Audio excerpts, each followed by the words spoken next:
Hello மக்களே, welcome to my YouTube channel. இன்னைக்கு பாத்தீங்கன்னா ஒரு சூப்பரான vlog தான் பார்க்க போறோம். என்ன vlogன்னு பாக்குறதுக்கு முன்னாடி மறக்காம நம்ம சேனலை சப்ஸ்கிரைப் பண்ணி வச்சுக்கோங்க. இன்னைக்கு பாத்தீங்கன்னா ஒரு குக்கிங் vlog தான் பண்ண போறோம். என்னன்னு பாத்தீங்கன்னா ரொம்ப நாளா பாத்தீங்கன்னா நூடுல்ஸ் பண்ணணும்னு தோணுச்சுங்க. நான் பாத்தீங்கன்னா நிறைய நூடுல்ஸ் போட்டிருப்பேன். பட் இந்த இது பாத்தீங்கன்னா நான் பண்ணதே கிடையாது. ரொம்ப நாளா இது வாங்கி அப்படியே தாங்க இருந்துச்சு. ஸோ இன்னைக்கு எப்படியாவது ட்ரை பண்ணி சாப்பிடலாம் அப்படின்னு ஒரு பிளான் போட்டாச்சு. இதை எப்படி பண்றோம், அதுவும் ஸ்ட்ரீட் ஃபுட் இருக்கு பாத்தீங்களா, அந்த ரோட்டு கடையிலாம் விற்பாங்களா, அந்த மாதிரி எப்படி பண்றோம் அப்படின்னு நம்ம பார்க்க போறோம். வீடியோ ஃபுல்லா கடைசி வரை பாருங்க, செம சூப்பரா இருக்க போகுது. நானே ஸ்பெஷலா சாப்பிட போறேங்க. ஸோ இப்போ பார்த்தீங்கன்னா நம்ம நூடுல்ஸ்க்கு தேவையானது எல்லாமே ரெடி பண்ணியாச்சு. என்னென்னு பார்த்தீங்கன்னா கேரட்டு, அதுக்கடுத்து பார்த்தீங்கன்னா வெங்காயம், அதுக்கடுத்து பார்த்தீங்கன்னா மறுபடியும் இந்த கியூப் ஷேப்பில் வெங்காயம், அதுக்கடுத்து பார்த்தீங்கன்னா குடமிளகா. ஸோ இது எல்லாத்தையும் தான் நம்ம இப்போ கட் பண்ணி வச்சுருக்கோம். இதுதான் தேவையானது. அதுக்கடுத்து பார்த்தீங்கன்னா எக்ஸ்ட்ரா சாஸு, அதுக்கடுத்து பார்த்தீங்கன்னா நம்ம தேவையான மசாலா, அவ்வளோதாங்க. மித்த எதுவுமே கிடையாது. இதை வச்சு தான் இப்போ நம்ம நூடுல்ஸ் பண்ண போகிறோம். எப்படி பண்ணுறதுன்னு நம்ம பார்த்துடலாமா? சூப்பராக இருக்கும். கண்டிப்பாக ஒரு தடவையாவது ட்ரை பண்ணுங்க. ஸோ வீடியோக்குள்ளே இப்போ போகலாமா நம்ம? ஃபர்ஸ்ட் பாத்தீங்கன்னா அடுப்பு பற்ற வச்சாச்சு. அதுக்கு அடுத்து பாத்தீங்கன்னா கடாயை வச்சுக்கலாம். நம்ம நல்லா ஒரு பெரிய கடாயா வச்சுக்கோங்க. பாருங்க, நல்லா நான் ஒரு பெரிய வடச்சட்டியா வச்சிருக்கேன். இந்த இது பாத்தீங்கன்னா கொஞ்சம் சட்டி காஞ்சதும் பாத்தீங்கன்னா தண்ணி நான் ஆட் பண்ணியிருக்கேன்.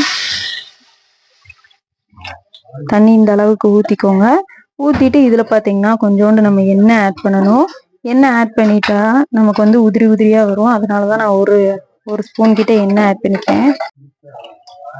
நான் எண்ணெயை ஆட் பண்ணியாச்சு. அதுக்கடுத்து பாத்தீங்கன்னா கொஞ்சம் உப்பு போட்டுக்கலாம். நம்ம இதெல்லாம் போட்டாச்சு. போட்டு முடிச்சுட்டு நம்ம நூடுல்ஸை போட போறோம். ஸோ இப்போ பாத்தீங்கன்னா நூடுல்ஸை போட்டுக்கலாம். நம்ம பாருங்க, இதான் இருக்கு. இதை போட்டு அப்படியே விட்டுருவோம் நம்ம. ஏன்னா இதை எதுவும் உடைக்க வேணாம், எதுவுமே பண்ண வேணாம். அதுவே பாத்தீங்கன்னா நூல் நூலா வந்துடும். நம்ம இங்கிட்ட அங்கிட்டு திருப்பி போட்டா மட்டும் போதும். கரண்டியை வச்சு வேற ஒண்ணுமே பண்ண வேணாம், அதுவே திரிஞ்சு வந்துடும். ஸோ இப்போ பார்த்தீங்கனாலே தெரிஞ்சிருக்கும் எந்த அளவுக்கு வந்துருச்சு அப்படின்ட்டு. இந்த மாதிரி பார்த்தீங்கன்னா அது நல்லா கொலன்னு ஆயிரும். நம்ம எதுவுமே உடைக்கக்கூடாது, எதுவுமே பண்ணக்கூடாது. இவ்வளோ நீளமாக தான் இருக்கணும். அது வரைக்கும் பார்த்தீங்கன்னா அப்படியே விட்டுருங்க. அது வாட்டிக்கு பார்த்தீங்கன்னா நல்லா குழஞ்சி வரும். பார்க்குறதுக்கே நல்லா இருக்கும். ரொம்ப வேக வச்சிடக்கூடாது. அது பார்த்தீங்கன்னா கொஞ்சம் நீளமாக வந்ததுமே நம்ம எல்லாத்தையுமே வடிகட்டி எடுத்து வச்சுக்கணும். அது வரைக்கும் பார்த்தீங்கன்னா கொஞ்சம் வேகட்டும். அதை அப்படியே விட்டுறலாம் நம்ம. இப்போ நம்ம சூப்பராக வேக போகுது அது. ஸோ அதுக்கப்புறம் பார்த்திங்கன்னா இந்த மாதிரி தான் இருந்துச்சு. நல்லா உதிரி உதிரியாக வந்துருச்சு. அதனால தான் நான் உங்களை ஆரம்பத்திலே பார்த்திங்கன்னா எண்ணெய் ஊற்ற சொல்லியிருந்தேன். நம்ம கடை ஸ்டைலில் பார்த்திங்கன்னா இந்த மாதிரி எடுத்துடலாம். கொஞ்சம் நல்லாவே வேகட்டும், அப்போ தான் நல்லாயிருக்கும். இல்லைன்னா நம்ம சாப்பிடும்போது பார்த்திங்கன்னா இந்த அரவைக்கடை ஒரு மாதிரி இந்த பச்சையாக சாப்பிட்ற மாதிரி நமக்கே ஃபீல் ஆகும். அதனால் கொஞ்சம் நல்லாவே இருக்கட்டும். ஏன்னா இது பார்த்திங்கன்னா நம்ம நார்மலான நூடுல்ஸ் கிடையாது. இது சாப்பிடும் போதே பார்த்திங்கன்னா இந்த பாஸ்தா மாதிரி இருந்துச்சு. அதனால் பார்த்திங்கன்னா பாஸ்தா எப்படி அந்த மசாலாலலாம் ஒட்டாதோ அதே மாதிரி தான் இதுவுமே மசாலாலாம் ஒட்டாது. இதுவும் ஒரு வகையான நூடுல்ஸ் பாஸ்தான்னு தான் நினைக்கிறேன் இது பேரேவும். அதுக்கடுத்து பார்த்திங்கன்னா இந்த மாதிரி தான் இருந்துச்சு. இதை நல்லா கொதிக்க விட்டுட்டு இருந்தேன் நான். பார்க்கவே சூப்பராக இருந்துச்சுங்க. நல்லா உதிரி உதிரியாக வந்துருச்சு. அது நல்லா இருந்துச்சு. அதை ஸ்பூன்ட்ட எடுக்கும்போது பார்த்திங்கன்னா சூப்பராகவே இருந்துச்சு. அதை நான் ஒய்யாமல் எடுத்து பார்த்துட்டு இருந்தேன். நல்லா இருந்துச்சு. உண்மையாகவே கடையில் பார்த்தீங்கன்னா 100 கிட்ட விற்பாங்க. இந்த பாக்கெட்டே பார்த்தீங்கன்னா 10 ரூபாயோ எவ்வளவோ தாங்க. நம்ம தேவையானதெல்லாம் போட்டு நம்மளே வீட்டில் ஹெல்த்தியாக சூப்பராக சாப்பிட்லாம். நம்ம குவான்டிட்டியும் பார்த்தீங்கன்னா நிறையா இருக்குது. ஒரே ஒரு பாக்கெட் தாங்க போட்டேன். அதுக்கே பார்த்தீங்கன்னா ஒரு பவுல் நிறையா வந்துச்சு எனக்கு. அதனால் பார்த்தீங்கன்னா நீங்கள் வீட்டிலே கண்டிப்பாக ஒரு தடவையாக ட்ரை பண்ணி சாப்பிட்டு பாருங்கள். சீரியஸாக அவ்வளோ டேஸ்ட்டாக இருந்துச்சு. நான் சாப்பிட்டு முடிச்சதுக்கப்புறம் தான் இந்த வீடியோவே எடிட் பண்ணிகிட்ருக்கேன். நல்லாவே இருந்துச்சு. ஃபைனல் டச்சாக நீங்கள் பாருங்கள் எப்படி வந்திருக்கு அப்படின்ட்டு. இப்போ பார்த்தீங்கன்னா நூடுல்ஸ் எல்லாமே நல்லா வெந்துருச்சு. இதை பார்த்தீங்கன்னா நம்ம இப்போ வடிகட்டி ஒரு பக்கம் எடுத்துக்கிடணும். வடிகட்டுறதுக்கு பார்த்தீங்கன்னா நம்மளால் வடிகட்ட முடியாது. அதனால் நான் என்ன பண்ணேன்னு பார்த்தீங்கன்னா அந்த ஹோல்டர் இருக்கும் பார்த்தீங்களா, அதை வச்சு தான் எடுக்க போகிறேன் இப்போ.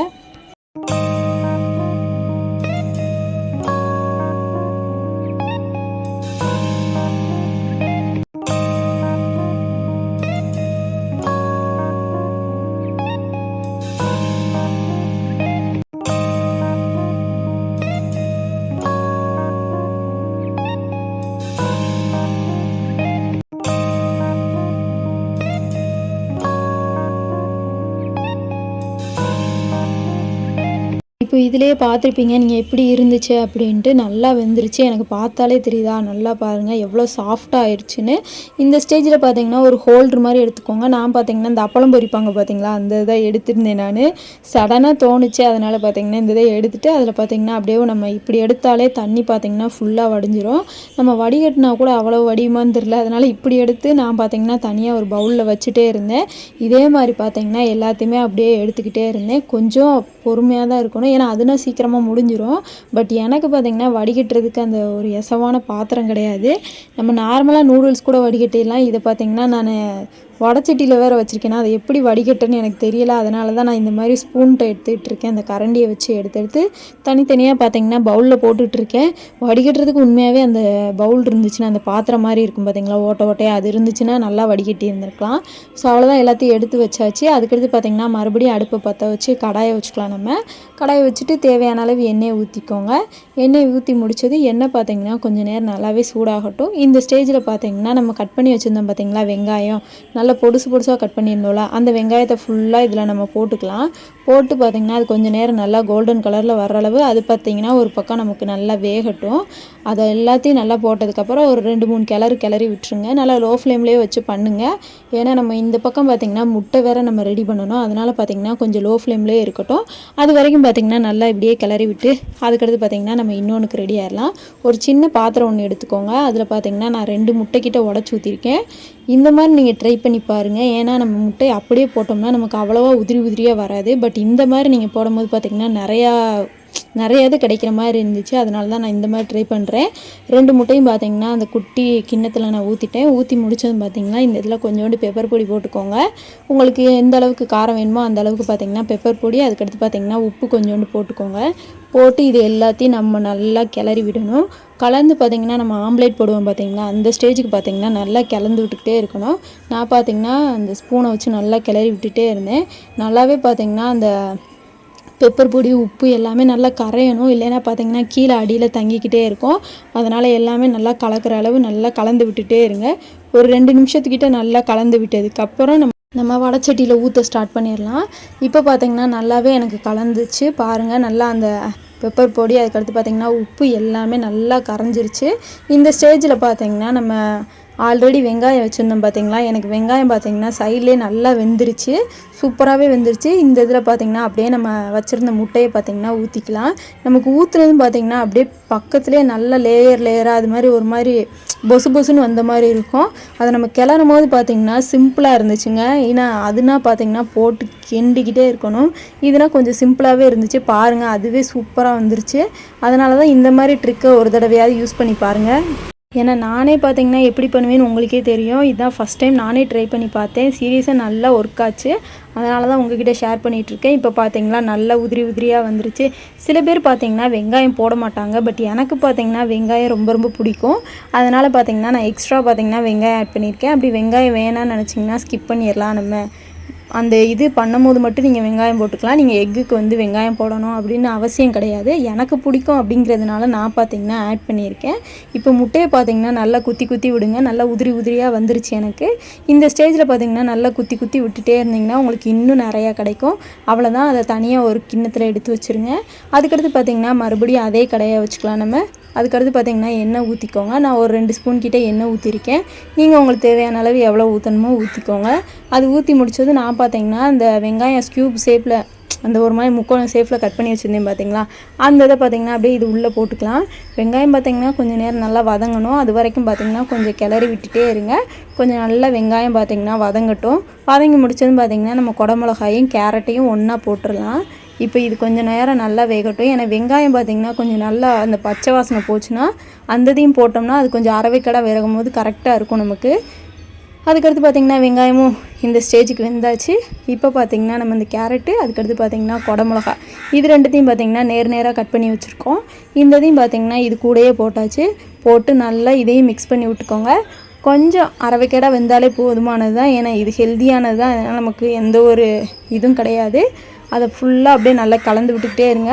கொஞ்சம் நேரம் பார்த்திங்கன்னா நல்லாவே வேகட்டும். அது வரைக்கும் விட்டுருங்க. லோ ஃப்ளேம்லேயே வச்சு பண்ணுங்கள். ஹை ஃப்ளேமில் வச்சிடாதீங்க. சீரியஸாக அப்படியே பார்த்திங்கன்னா அடி பிடிச்ச மாதிரி ஆயிரும். அதனால் பார்த்திங்கன்னா லோ ஃப்ளேம்லேயே வச்சு நல்லா இதே மாதிரி மெதுவாக கிளறி விட்டுக்கிட்டே இருங்க. ஒரு 2 நிமிஷம் கழிச்சு அந்த மாதிரி பார்த்திங்கன்னா கிளறி விட்டுக்கிட்டே இருங்க. அதுக்கடுத்து பார்த்திங்கன்னா நம்ம இப்போ தேவையான மசாலா ஆட் பண்ணிடலாம். நான் பார்த்திங்கன்னா என்ன மசாலா ஆட் பண்ணியிருக்கேன்னா மல்லிப்பொடி ஆட் பண்ணியிருக்கேன். அதுக்கடுத்து பார்த்திங்கன்னா மட்டன் பொடி கொஞ்சோண்டு ஆட் பண்ணிக்கோங்க. இதை ஆட் பண்ணி முடிச்சதுக்கப்புறம் பார்த்திங்கன்னா கொஞ்சோண்டு கரம் மசால் பொடி ஆட் பண்ணிக்கலாம். இதுவும் முடிஞ்சதுக்கப்புறம் பார்த்திங்கன்னா கொஞ்சோண்டு இந்த பெப்பர் பொடி அதுக்கடுத்து பார்த்திங்கன்னா ஜீரக பொடி இது எல்லாத்தையுமே போட்டுக்கோங்க. ஏன்னா இதெல்லாம் போட்டோம்னா கொஞ்சம் டேஸ்ட்டு பார்த்திங்கன்னா நல்லாயிருக்கும். அதுக்கடுத்து இதெல்லாம் போட்டு ஃபைனலாக பார்த்தீங்கன்னா உப்பு நம்ம மறந்துடவே கூடாது. உப்பு ரொம்ப ரொம்ப முக்கியம். அதனால் உப்பு பார்த்தீங்கன்னா மறக்காமல் கொஞ்சோண்டு போட்டுக்கோங்க. இது எல்லாத்தையும் பார்த்தீங்கன்னா மசாலாவில் உள்ள பச்சை வாசனை போகிற அளவுக்கு நம்ம கிளறி விட்டுக்கிட்டே இருக்கணும். கொஞ்சம் பொறுமை அவசியம். பட் ரிசல்ட் பார்த்திங்கன்னா சீரியஸாக சூப்பராக இருக்கும். இந்த இதை பார்த்திங்கன்னா நல்லா இந்த இதில் ஒட்டுற அளவுக்கு நல்லா கலந்து விட்டுக்கிட்டே இருங்க. அது வாட்டிக்கு பார்த்திங்கன்னா எல்லா இடத்துலையும் படுற அளவு நல்லா கலந்து விட்டதுக்கப்புறம் நமக்கே தெரியுங்க, அதை கிளறும் போது பார்த்திங்கன்னா அந்த ஸ்மெல்லு போன மாதிரி நமக்கே ஃபீல் ஆகும். ஏன்னா அந்த மசாலா ஸ்மெல்லு அடிக்காத அளவுக்கு இருக்கணும். இப்போ பார்த்திங்கன்னா நம்ம சாஸ் எல்லாத்தையுமே ஆட் பண்ணிக்கிறோம். என்கிட்ட இருக்கிறது பார்த்திங்கன்னா டொமேட்டோ சாஸு, சில்லி சாஸ், அதுக்கடுத்து ரெட் சில்லி, சோயா சாஸ், இது எல்லாத்தையுமே நம்ம ஆட் பண்ணிக்கலாம். ஃபஸ்ட்டு பார்த்திங்கன்னா சோயா சாஸ், அதுக்கடுத்து பார்த்திங்கன்னா ரெட் சில்லி சாஸ் போட்டிருக்கேன். அதுக்கடுத்து பார்த்திங்கன்னா டொமேட்டோ சாஸு, அதுக்கடுத்து பார்த்திங்கன்னா க்ரீன் சில்லி சாஸ், இந்த 4 சாஸையும் போட்டுக்கோங்க. போட்டு நல்லா கலந்து விடுங்க. இதுவும் பார்த்திங்கன்னா கொஞ்சம் நல்லா அந்த ஸ்மெல்லு போகிற அளவு நம்ம நல்லா கலந்து விட்டுக்கிட்டே இருக்கணும். இது போட்டோம்னா நமக்கு உரப்பும் தெரியாது. அது மாதிரி பார்த்திங்கன்னா டேஸ்ட்டும் கொஞ்சம் தூக்கி கொடுக்கும். அதனால தான் இது எல்லாத்தையும் போட்டு நல்லா கலந்து விட்டுக்கிட்டே இருங்க. கொஞ்சம் நேரம் பார்த்திங்கன்னா இதில் உள்ள பச்சை வாசனையும் போகிற அளவு நல்லா கலந்து விட்டதுக்கப்புறம் நம்ம வச்சுருக்க நூடுல்ஸை பார்த்திங்கன்னா ஆட் பண்ணிவிட்டு அதை கிளறிந்து விட்டுக்கலாம். அவ்வளோதான், செம்ம சிம்பிளான வேலை. இதை விட சூப்பரான வேலை கிடையாது. பார்க்குறதுக்கு பார்த்திங்கன்னா பெரிய வீடியோ மாதிரி இருக்கலாம். பட் சிம்பிளான வேலை, 10 நிமிஷத்துலேயே முடிச்சிடலாம் நம்ம. இப்போ பார்த்திங்கன்னா நம்ம வச்சுருக்க நூடுல்ஸை பார்த்திங்கன்னா இது உள்ளே போட்டுக்கலாம். பாருங்கள் எந்த அளவுக்கு உதிரி உதிரியாக இருக்குது அப்படின்ட்டு. இதை பார்த்திங்கன்னா கொஞ்சம் நல்லா கிளறி விட்டுக்கோங்க. அந்த இதில் நம்ம கிண்டி வச்சுருந்தோம் பார்த்திங்களா, அந்த மசாலா எல்லாமே இந்த நூடுல்ஸில் படுற அளவுக்கு நம்ம நல்லா கிளறி விடணும். அதுக்கு பார்த்திங்கன்னா நல்லா ஹோல்ட் பண்ணி வச்சுக்கோங்க. பண்ணதுக்கப்புறம் பார்த்திங்கன்னா அப்படியே பிடிச்சி நல்லா கிளறினீங்கன்னா அது ஈஸியாகவே நல்லா கிளறிடும். நான் பார்த்திங்கன்னா பொறுமையாக கிளறிக்கிட்டு இருந்தேன். ஏன்னா பார்த்திங்கன்னா மேகி உடஞ்சிடக்கூடாது. அதனால் பார்த்திங்கன்னா நான் இதே மாதிரி பார்த்திங்கன்னா பொறுமையாக கிளறி விட்டுகிட்டே இருந்தேன். ஸ்பீடில் வச்சுருக்கேன், அதனால் உங்களுக்கு ஃபாஸ்ட்டாக தெரிகிற மாதிரி இருக்கலாம். பட் சீரியஸாகவே மெதுவாக தான் கிளறி விட்டுட்டு இருந்தேன். இந்த மாதிரி பார்த்திங்கன்னா எல்லா இடத்துலையும் மசாலா ஒட்டுற அளவு இருக்கணும். வெள்ளை கலரில் தெரியவே கூடாது. நமக்கு எப்படி கடை ஸ்டைலில் இருக்குமோ அதே மாதிரி தான் இப்போ நம்ம பண்ணிகிட்ருக்கோம். அதுக்கடுத்து பார்த்திங்கன்னா நம்ம முட்டை வச்சுருந்தோம்ல, அதையும் எடுத்து இது உள்ளே போட்டுக்கலாம். அதையும் பார்த்திங்கன்னா இது கூடயே சேர்ந்து நல்லா கலந்து விடுங்க. அந்த முட்டை பார்த்திங்கன்னா நல்லா இந்த நூடுல்ஸ் கூட ஒட்டுற அளவுக்கு நல்லா கலந்து விட்டிங்கன்னா சூப்பரான நூடுல்ஸ் ரெடி ஆகிடுச்சு. ஃபைனலாக பார்த்திங்கன்னா பெப்பர் பொடி போட்டு அதே ஒரு கிளறி விட்டு எடுத்திங்கன்னா செமையான நூடுல்ஸ் ரெடி ஆகிடுச்சு. கண்டிப்பாக வீட்டில் ஒரு தடவையாக ட்ரை பண்ணி பாருங்கள். வேறு லெவலில் இருந்துச்சுங்க. நானே பார்த்திங்கன்னா எனக்கு பொதுவாகவே பார்த்திங்கன்னா நூடுல்ஸ் அவ்வளோவா பிடிக்கவே செய்யாது. ஏன்னா நான் கடையிலையும் பார்த்திங்கன்னா நான் வாங்கி சாப்பிட்டதே கிடையாது. யாராவது வாங்கினாங்கன்னா கொஞ்சோண்டு கொடுத்தாங்கன்னா மட்டும்தான் சாப்பிடுவேன். பட் இந்த பவுல் எல்லாமே நான் தான் சாப்பிட்டேன். அந்தளவுக்கு டேஸ்ட்டாக நான் பண்ணியிருந்தேன். சீரியஸாக நான் தான் சொல்கிறேன் அப்படின்னு நீங்கள் நினைக்காதீங்க. உண்மையாகவே அவ்வளோ சூப்பராக இருந்துச்சு. ஒரு தடவை ட்ரை பண்ணி பாருங்கள். அவ்வளோதாங்க, நானும் பார்த்திங்கன்னா மனசார சாப்பிட்டு எனக்கு பார்த்திங்கன்னா இந்த டே செம்ம ஸ்பெஷலாக அமைஞ்சிச்சு. இந்த வீடியோ பார்த்திங்கன்னா எண்டுக்கு வந்துருச்சு. இந்த வீடியோ உங்களுக்கு யூஸ்ஃபுல்லாக இருந்தாலும் பிடிச்சிருந்தாலும் மறக்காமல் நம்ம சேனலை சப்ஸ்கிரைப் பண்ணிக்கோங்க. டாடா பாய்.